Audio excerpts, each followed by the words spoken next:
બાજરીના લોટમાં 1 વાટકી છાશ નાખી ઝટપટ ઘોળો અને ફટાફટ બનાવો ઇન્સ્ટન્ટ યુનિક હેલ્ધી અને શિયાળા સ્પેશિયલ એકદમ નવો નાસ્તો। તો ન્યુટ્રિશનથી ભરપૂર અને આખો દિવસ એનર્જીનો અહેસાસ કરાવે એવી એકદમ નવા નાસ્તાની રેસીપી બનાવવાનું શરૂ કરીએ। તો વિન્ટર સ્પેશિયલ ઇન્સ્ટન્ટ નાસ્તો બનાવવા માટે અહીંયા આપણે એક મોટું બાઉલ લેવાનું છે। ત્યાર પછી અહીંયા મેં સૂજી લીધેલો છે।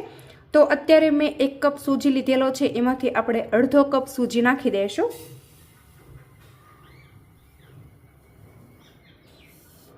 અને હવે ત્યાર પછી અહીંયા મેં 1 વાટકી નાની વાટકી જેટલો બેસન લીધેલો છે। તો 2 ટીસ્પૂન જેટલો અત્યારે આપણે ઉમેરી દઈશું।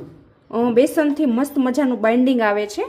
તો અત્યારે ટોટલ 3 ટીસ્પૂન જેટલો બેસન મેં એડ કરેલો છે।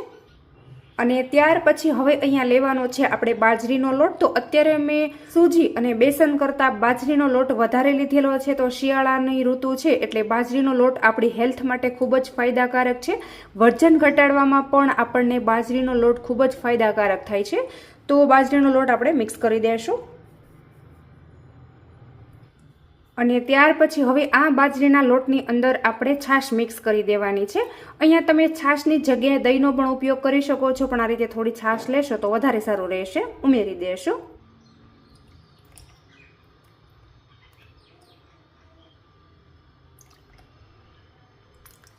તો અહીંયા આપણે બાજરીના લોટની અંદર છાશ મિક્સ કરી દઈએ ત્યાર પછી અહીંયા આપણે ઘણા બધા વેજીટેબલ કટ કરીને રાખેલા છે। તો સૌથી પહેલાં અત્યારે આપણે ડુંગળી નાખી દઈશું। તો 1 કટ કરેલી અત્યારે મેં ડુંગળી લીધેલી છે અને થોડી મેં કટ કરેલી કોબી લીધી છે અને નાનું કેપ્સિકમ કટ કરીને લીધું છે। થોડા લીલા મરચાં ઉમેરી દઈશું અને આ રીતે મેં ધાણાની ડંડી છે એ બચાવીને રાખેલી હતી। પત્તા છે એ અલગ કરી લીધેલા છે અને ડંડી છે એ પણ મેં અલગ કરી અને કટ કરીને આમાં ઉમેરેલી છે। અને ત્યાર પછી અહીંયા 1 ટમેટો નાખી દઈશું।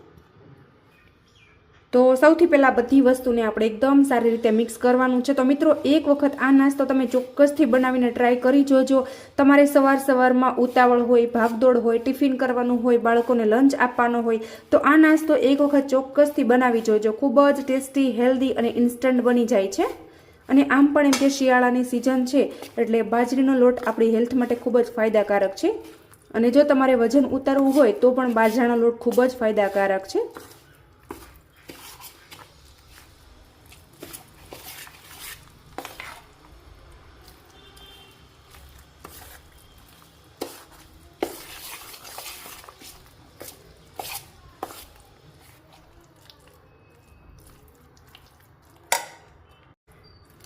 તો અત્યારે તમે ખીરું જોઈ શકો છો કે આ રીતે થોડું ઘટે છે, પણ આપણે આને પાણી નાખી થોડું પતલું પાડી લઈશું। પણ અત્યારે આપણે આની અંદર રેગ્યુલર મસાલા કરી લઈશું। તો સૌથી પહેલાં અહીંયા આપણે ટેસ્ટ અકોર્ડિંગ મીઠું નાખી દઈશું અને કલર માટે 1/2 ટીસ્પૂન હળદર અને તીખાશ માટે અહીંયા મેં થોડો લાલ મરચું પાવડર લીધેલો છે। તમે ઈચ્છો તો અહીંયા સ્કીપ પણ કરી શકો છો।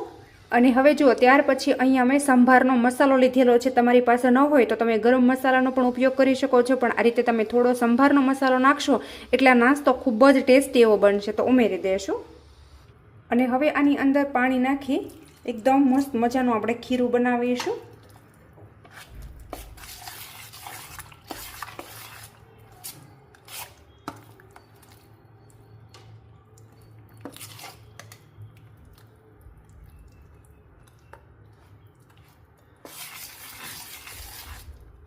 તો મિત્રો આ રીતનો બાજરીના લોટનો નાસ્તો તમે ક્યારે ટ્રાય ન કર્યો હોય તો એક વખત ચોક્કસથી ટ્રાય કરી જોજો। ખૂબ જ ટેસ્ટી સાથે હેલ્ધી એવો બનીને રેડી થાય છે। અને હા, તમને કદાચ એવું લાગતું હશે કે આ વેજીટેબલથી ભરપૂર છે, એટલો બધો હેલ્ધી છે એટલે બાળકોનો નહીં ભાવે, પણ બાળકો પણ પ્લેટ ભરી ભરીને ખાશે એટલો બધો ટેસ્ટી બને છે અને ઓછા તેલમાં બની પણ જાય છે। એ આની ખાસિયત છે। તો બસ આ બેટરને આપણે 10 થી 15 મિનિટ થોડી વાર પડ્યું રહેવા દેશું, જેથી કરીને આપણે સૂજી, બેસન અને બાજરીનો લોટ એડ કરેલો છે એકદમ સારી રીતે ફૂલી જાય।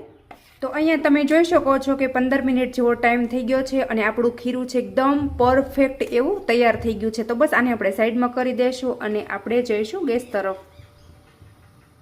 અને હવે ત્યાર પછી નાસ્તો બનાવવા માટે આ રીતનું એક નોનસ્ટિક ફ્રાય પેન ગેસ ઉપર રાખી દીધું છે અને એની અંદર મેં થોડું તેલ નાખી દીધું છે અને આ રીતે આપણે ચમચો ભરીને ખીરું લેશું અને નાખી દઈશું।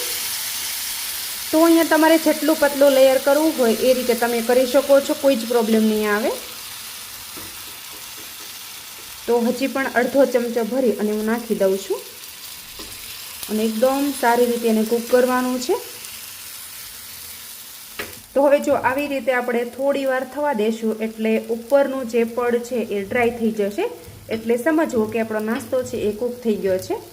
તો આ રીતે નોનસ્ટિક ફ્રાય પેનની અંદર ખીરું એડ કર્યા પછી ગેસની ફ્લેમ છે એ આપણે સ્લો કરી દેવાની છે. સ્લો કરી દેશો એટલે નીચેનો જે ભાગ છે ત્યાં દાજી પણ નહીં જાય અને ઉપર સુધી એકદમ સારી રીતે નાસ્તો છે કૂક થઈ જશે. તો અહીંયા જો નાસ્તો એકદમ પરફેક્ટ એવો કૂક થઈ ગયો છે અને હવે ત્યાર પછી આ રીતે આપણે સ્પેચ્યુલાની મદદથી બધી બાજુ ફરવી અને આને રિમૂવ કરી લેશું અને પછી આને પલટાવી લેશું.